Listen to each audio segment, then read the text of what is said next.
Shawn, I'm really excited to be here with you today. We had the honor of having Shawn come and talk to us at the TEAL team. And after he left, it was like a resounding, we need to hear more about Shawn and from Shawn. So I'm really excited to have you with our audience today. And I just want to start by asking you, I'm going to hold up your book here in case anyone has missed the cover of this, The Optimistic Workplace. I'm curious to know if you want to start just by telling us a story or anything. What inspired you to write this book in the first place and to make this the center of your work? Yeah. Well, first, thank you for having me back and to be part of your community. I've attended a couple of sessions that you've all done, and it's been very meaningful and inspiring to me to see you spread the word around how do we, not just make our workplaces, more human, and that's my language, but also it's our lives and how do we find greater fulfillment in both our personal and professional worlds. I think I'm going to actually answer that question by pivoting off of Julia's poem. I think, we've all, I'm assuming we all have reached a point in our professional worlds where we start to question kind of, well, really what matters here, right? If I'm keeping score here, am I really counting on the things that are most meaningful? Is it whether it's, how much time I get to spend with my family or friends, or how much I spend, making myself a priority so that I can show up my best self, whether it be in my work or in my personal life. And that has been, is still a key question that centers on my in my work with organizations. I'm working with a global organization right now where employees feel undervalued and underappreciated, and that's where they spend most of their time, right? And so for me, that's unacceptable. That's the dominant feeling that too many people experience when they're at work. So I just took it upon myself to say, okay, what could be done to counter that? And that's been my pursuit, either working as an internal employee or as a consultant. One of the first things you say in your book is that you dislike the term management. And I'm wondering if you could just say a little bit about that. Yeah, so when I started writing the book, The Optimistic Workplace, one of the things that I decided to do is I wanted to study organizations that are creating these positive work environments. And one of my favorite companies that's featured in both of my books is Barry Waymiller. And I've gotten to know the CEO really well. He probably would do well on this program because I think he resonates a lot with what TEAL stands for. But one of the things that he and I talked about is this term manager or management. And he said to me, Shawn, you have to promise me something. You will not use the word manager in your book. And I said, Bob, I cannot promise you that because there's too much to be said about the term manager. So managers represent, the reason why I don't like the term, represent a couple things. One, it represents an older way of thinking about how organizations relate to their employees and how work gets done. You need a manager to manage people to be able to get work done. And we know that is now, we know that's one way of doing it, but I don't know how many of you like to be managed, right? Do you like to do your work and go, gosh, I'm being managed today so that they can get the most out of me? I mean, that's demotivating. I think that's dehumanizing. It's an easy word to use to make sense of what the leader is or who that is or what he or she does. But I just think it holds us in a traditional mindset that doesn't fully apply and will continue to apply less and less, especially as younger generations demand more progressive ways of how we work, where we work, when we work. Thinking a little bit as you're saying that management sort of falls in that hierarchical command and control style of leadership, and actually what you're advocating for is something that relies more on influence and the true activation of people's intrinsic motivations and a sense of purpose. In your book, you outline 6 elements for creating an optimistic workplace, and I'm just going to read them aloud for the benefit of everyone here. Prioritizing the team over the individual, experiencing joy at work, doing good or contributing to employees' personal lives through paying attention to time off, workload, stress, etc. This kind of concept, part of holism, what we call holism. Forming rich relationships with employees, making sure that everyone has a sense of purpose and meaning, and having leaders who actualize human potential by seeing the good in others and thinking through the frame of possibility. And I'm wondering, in your experience, which of these elements do you find is easiest for organizations to achieve, and which is the most challenging for organizations to achieve? So before I answer that, I want to add a little context. So when I wrote this book, we as a society and globally didn't have the galvanizing events of like Black Lives Matter, Me Too. Trumpism wasn't part of our political vernacular, and I don't mean to make this political.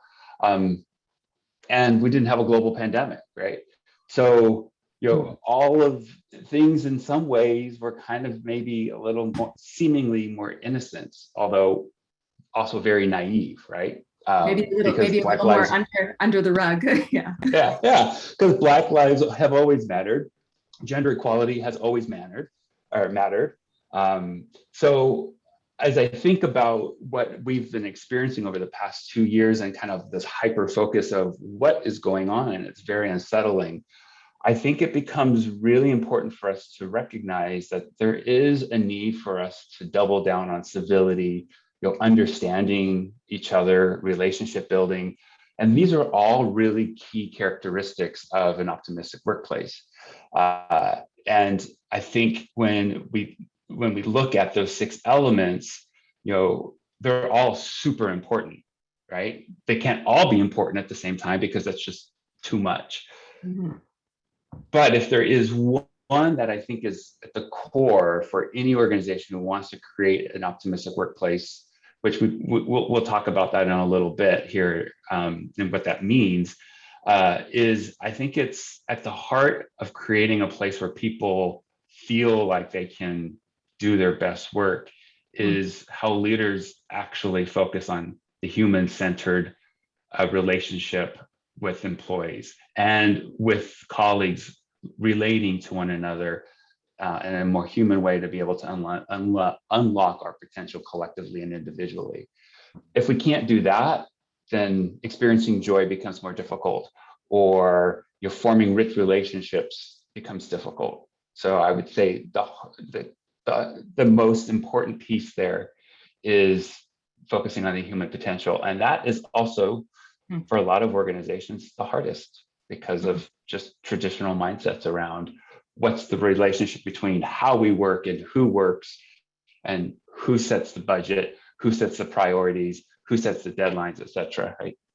Can you say a little bit more about that, just the type of mindset or the way of thinking that is needed in order to leverage human potential across all areas of the human being, right? So sort of thinking through the lens of holism. How do we really help the whole person be their whole self and express all of their talents, capabilities, creativity, et cetera? Yeah, so, here's what's fascinating to me about this. When I was studying the different organizations that are in the book, I was just struck at, I walked into the organization and there's just this energetic kind of buzz, right? People working together, kind of those random collisions of people coming together, catching up, sharing ideas, whatever it happens to be. And a big cause of that is because people feel like they are valued. They feel that who they are as a human being and not just an employee matters. I'll give you an example. So I have to say this one thing. As I've gotten older, So I celebrate my 50th birthday in November. I've become such a crybaby. So, and I told myself, I wouldn't tear up, but I'm already starting to feel like I'm tearing up. So one of the interviews that I did was with a company called Luck Companies. They're basically a rock mining organization back in Virginia. So there are like two houses or two parts of the organization. There's the blue collar side and the white collar side, right?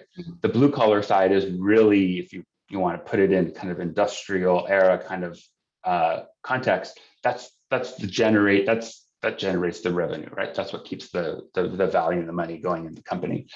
So I interviewed a mechanic, and his name was Kelly. And Kelly is like 6'4", and probably one of the most, I've come to know him as this gentle giant. And I asked him, I asked him questions about what it's like to work there, et cetera. And he said, Shawn, I came here, I don't have a college degree, I have a family to support, and I'm a mechanic, right? And my boss, who makes a lot more money than I do, who basically sits at a desk, on the carpet, not on the floor, in the shop. He comes out and he spends time with me underneath the equipment, and he asked me to help him understand how to fix some of this equipment.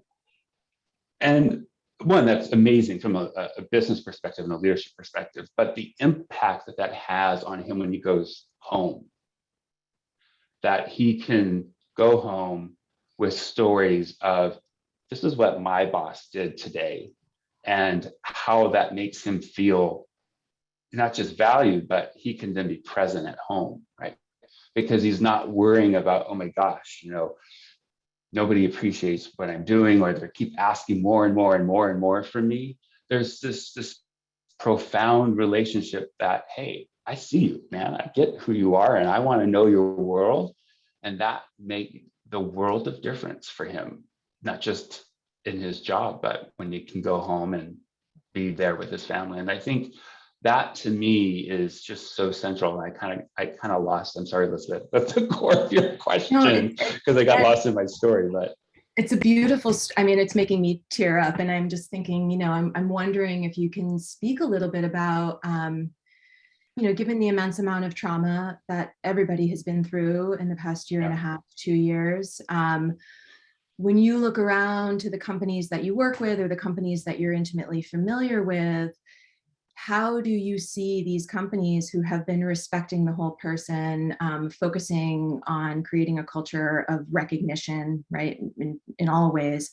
Do you see them doing better during this time? What do they look like, sort of compared to what I would call the norm, so to speak? Yeah, I would say yes. They've been able to respond more swiftly, because at the core of it was already a concern around well-being, right? At the core of it, in optimistic workplaces, it's not just about the relationship, it's also how do we help the business be effective? And they've invested in technology to be able to help people do their jobs more effectively.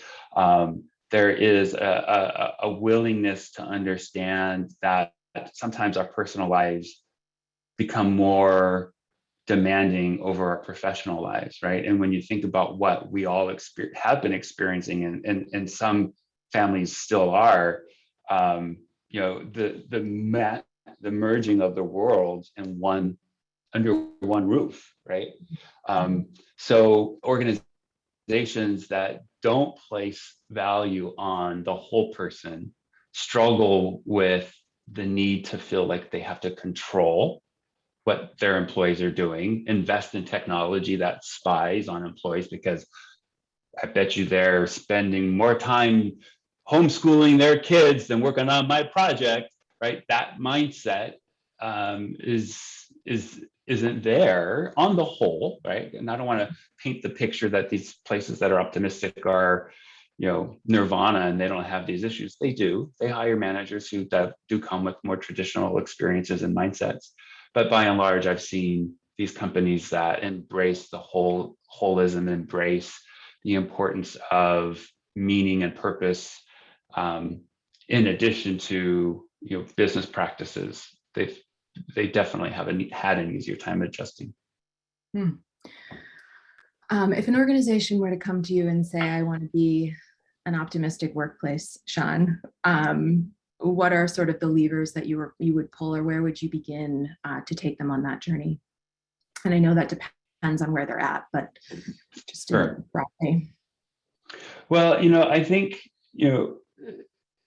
there's a saying that luck companies says, and I think probably they've got it from somewhere else, is the culture is the shadow of the CEO, right? Hmm. So, when we look at culture change, I don't believe a top-down works, right? I just think that's a little bit simplistic.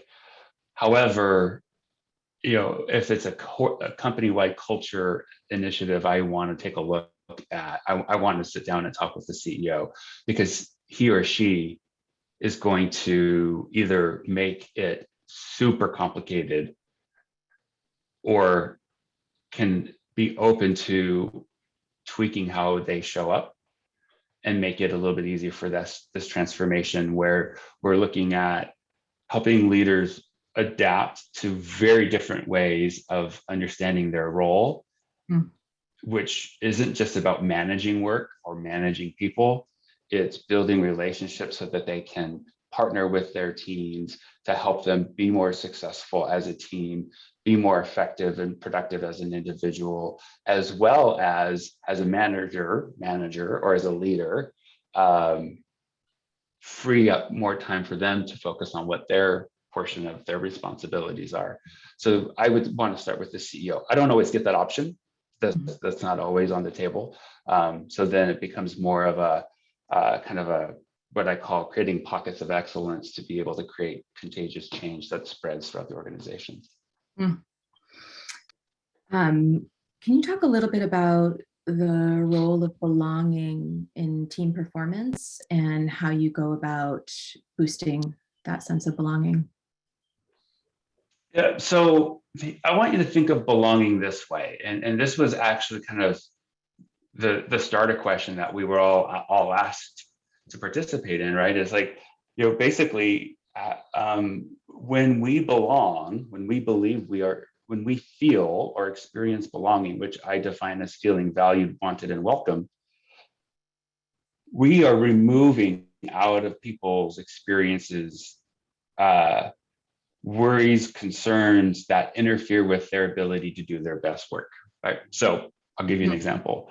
As a gay man, I, early on in my 20s, felt like I had to cover a part of who I am. So that might mean I'm not going to put pictures of my partner on my desk. And keep in mind, I came out in 1990, so things were very different then. So use of pronouns was, very, that's how I related to people. I didn't feel like I belonged. I felt like I had to fit in, which is a Brene Brown distinction, right? And so when I feel like I have to fit in, I'm playing a game. And so therefore I can't fully engage as best as I possibly can because I'm worrying about how do I fit in. Belonging, true belonging, removes a lot of that. I don't think it fully removes it, right? I would be naive to say so, but it certainly makes it easier for people to say, hey, this is who I am, this is what I bring, you guys get it, thank God, I get what you bring, thank God. And now we can move faster because there's a whole nother level of understanding about who we are, what we bring to the table. And that makes it easier for us to move together with less friction. And a whole lot of cognitive and emotional space that's opened up. Absolutely. In your book, you talk about the triad of trust, which is something else I just want to have you kind of talk about here and what that is and a little bit about the purpose that it serves. Yeah, so the triad of trust really, I put this in the context of the workplace, but I think this is very true also for how the relationships we have. And probably the easiest way for me to describe this is if we're going to do the work that is around, when maybe it's launching a new product or it's transforming the culture or as a leader, you're like, I really need to step up my game so that I can be a better leader for my team. Or maybe you're an individual going, you know what, I want to contribute at a higher level. Whatever the reasons are, trust is the glue that holds it together. Mhm. Or if Mhm. it's absent, Mhm. it makes it all that much more difficult to get where we want to be, right? So I would say, so the triad of trust is made up of three elements. It's the giver's mentality, it's empathy, and reciprocity. So giver's mentality is really the mindset of, I put other people's needs and wants before mine, right? So I want to understand where you're coming from. Empathy is, I think we all know what empathy is, but just on case, it's, I'm understanding another person's emotions and caring enough to know what that is for them, right? It's not judging that person through my lens, it's meeting them where they are and understanding. And then reciprocity is the willingness to take kindness forward. These three things, really, when we look at what helps trust grow and deepen or what degrades it, these are what I found when I was talking with people in organizations, the three kind of elements that help trust really grow. Mm. Mm. I just want to check in, Travis, how much more time do we have before we open it up for Q&A? I've lost track. We've got about 7 minutes before, so you say another 2 to 3 questions, and then we'll open it up to Q&A, and we've got some stuff. We might even actually bring Aaliyah on for our first question, because she's got some interesting stuff going on in the other comments, but continue on for now. Yeah, I saw the chat going crazy and Aaliyah's name come up a couple of times. I'm like, I want to know what she's asking or saying. You'll hear in just a minute. All right. So just a couple more questions. One is, what are the pitfalls of overemphasizing human needs in the workplace? Yeah, so we got to keep in mind that a business exists to generate value, whatever that might be, right? And so if we have too much of a focus on the human side of things, right? We create what I call that country club. Hey, it feels good to be here. Everybody knows each other. Hey, how you doing, Elizabeth? But we're not really producing a lot of value that is important to the organization, right? The same is true if there's just too much focus on the business practices, right? That adage, profit over people, right? We're going to just focus on profit and it's on the backs of the hard work of our people. We're really not going to think about that. So if we have too much of one or the other, I think we just get an imbalance that ultimately undermines human performance and organizational performance. Mhm. I think you may have actually answered Aaliyah's question. We'll check on that in the actually let's jump into that right now and see, Aaliyah, is there a follow-up you want to jump in with? No, I think it was kind of like a psychic connection, or maybe Shawn subliminally saw what was in the chat or something, because you just nailed it.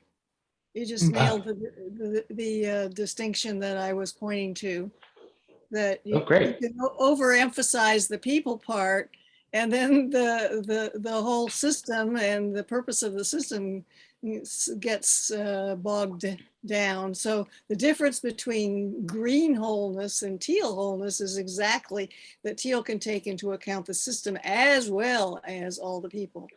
And so I'm very pleased and happy that you said that. Awesome. Well, I'm glad that we're on the same page, although a little bit of discourse would be okay too, right? Sure. Disagreeing. Sure. Yeah. Excellent. Well, thanks for jumping in on that, Aaliyah. As others have questions, drop them in the chat. And back over to you, Liz. I'm going to just ask one more question, and that is just to talk a little bit more about, in the context of holism and purpose and self-management, how are these, or how do you see these elements of teal as being, I was going to say the language that came to mind was antidotes for burnout. But I'm just wondering if you can talk a little bit about that and specifically the role of belonging in curbing burnout. Oh, so so belonging could curb it, and I think it could also, in some kind of some ways even contribute to it. So I think when we think about burnout, there's a term I use called purpose oppression. And purpose oppression is, I'm so inspired by a purpose that I'm so committed to the work. I'm doing some work with a nonprofit that works with the homeless population in Salt Lake City, and their employees, these are medical providers and staff who are on the administrative side, are so driven by their purpose, but they're so burned out right now because they're just called to do this work, and they show up and they do it and they do it and they do it and they do it at the compromise of their own well-being, right? And that's an example of purpose oppression. Belonging, I think, helps us, find our tribe. Belonging helps us, remove some of the cognitive and emotional, I can't remember the term you used just a minute ago, Elizabeth, loads that, interfere with our performance. And it also, because we become a high-performing team, say, especially if a team does experience high levels of belonging, we tend to get more work because we get stuff done, right? So it's a very delicate balance that leaders have to be really alert to look for the early warnings of burnout. And I also think we have to be careful, and I'm not a doctor, so when I say this, keep that in mind. There is a medical definition of burnout, right? There is a medical condition that comes with burnout that can take years to recover from, right? We often talk about burnout as a synonym for exhaustion or feeling overwhelmed, but it also can be this medical diagnosis of burnout. Differentiation. What's that? I was saying thank you for making that differentiation, because I think it is important to get clear around our language when we're talking about burnout. Yeah. One quick question. Are we ready to jump into some audience questions? Oh, good. Okay, good. Well, we've got one that's from Morelli, and let me see if I can spotlight you here. Maybe you were asking about designing a new global org, but it'd be great to have you share a little bit more about what you mean and what you're asking about. Sure, and the context is simple. So we have been working with an organization for quite some time, turning them from more like a service-based organization into a product organization and taking pride in their work. What we have noticed is the cultural barrier of helping, working on being as order takers. They've kind of dealt themselves into the standard, like the management-oriented company, right? So managing people's task kind of thing. And what we are set up now to do is make it a global firm, but redesign it completely from ground up into more of a teal organization, right? So, and then when we are looking at a blank slate and designing something where we have valuable products created, but we want a new kind of employee and leadership and everything, turning it upside down, how do you intentfully go about designing the organization to create the environment from the base itself, right? So it's about laying the structures to create the right ecosystem for a teal org. And it's a blank slate. How would you go about it? And what are the thoughts about it? Well, have lots of patience, I would say, right? These kind of transformations are take a while, right? I think it sounds like you've been doing this work, and that that part of what makes culture transformation so difficult is it's expensive, it's time, it takes a lot of time, and executives tend to lose attention spans and patience for the process and progress. I think, I am also a systems thinker believer.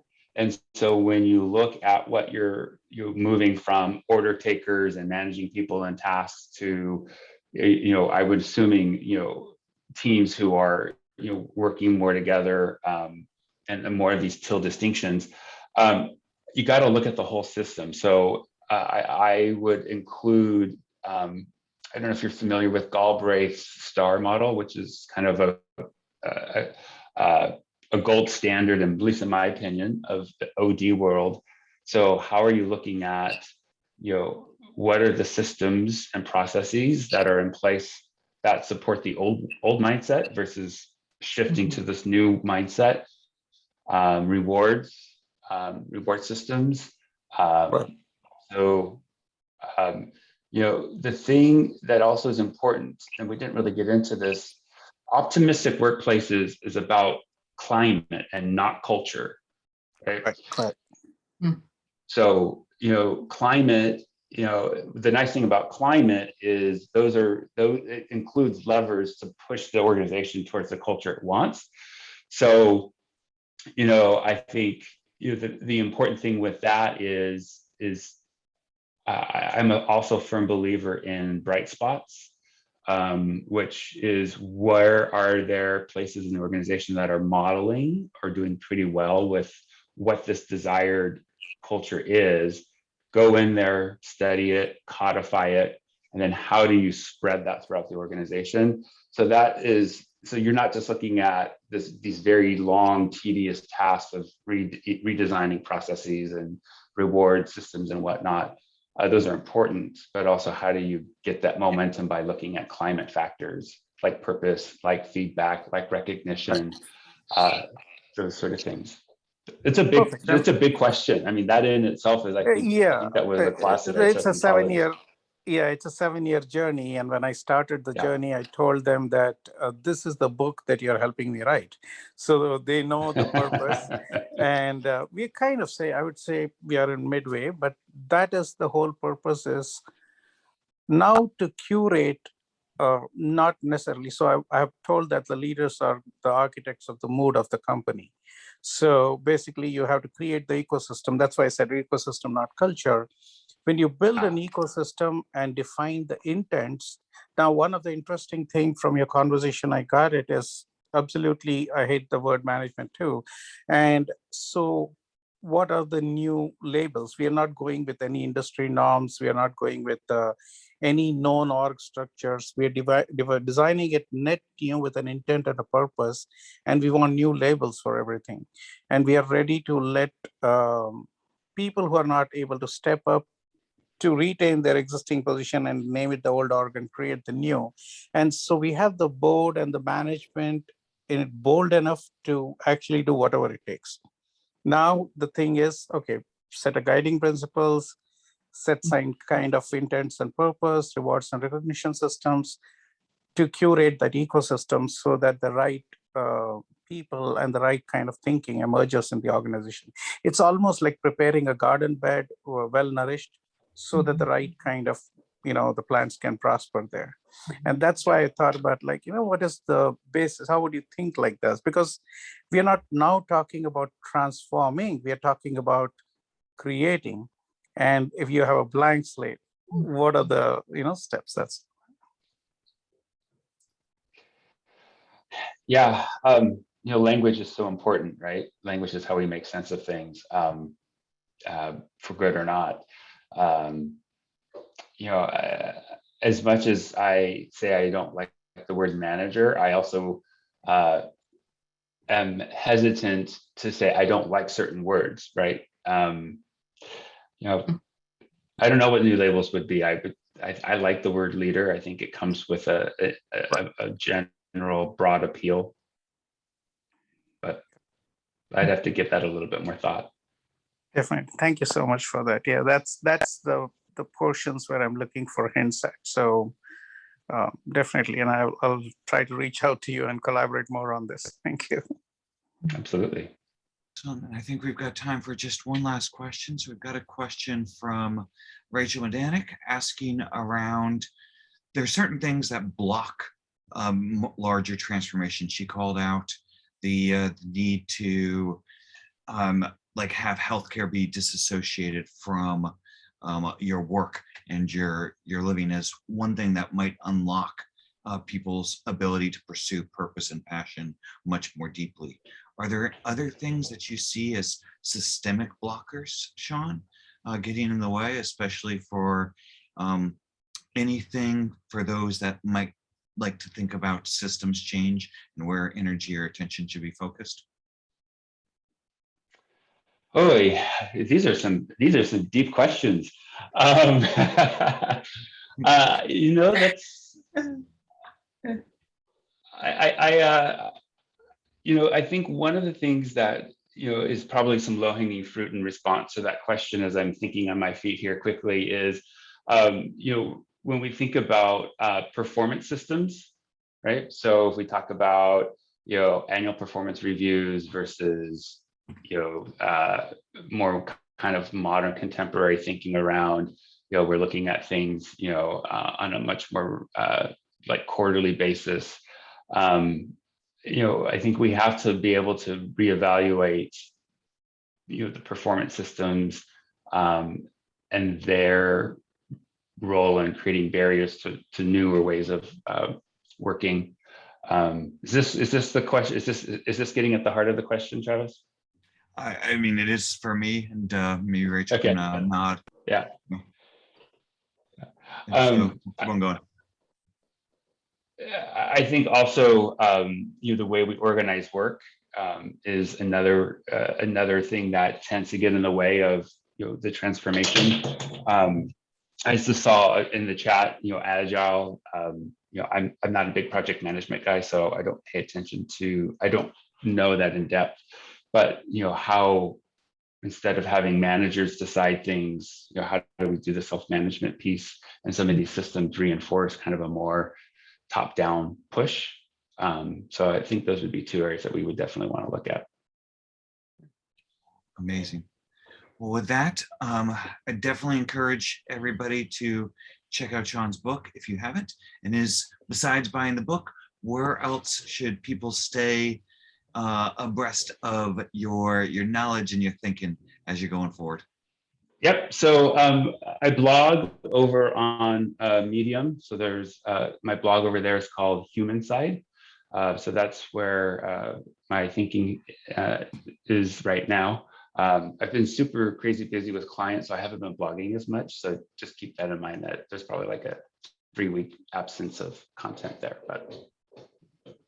And you could always reach out to me on LinkedIn or email, which is Shawn@getshawnmurphy.com, and Shawn is SHAWN. So we'll do what we can to drop those links in there. Shawn, thank you so much for spending the time with us and answering all the questions. Thank you. Thank you, Shawn.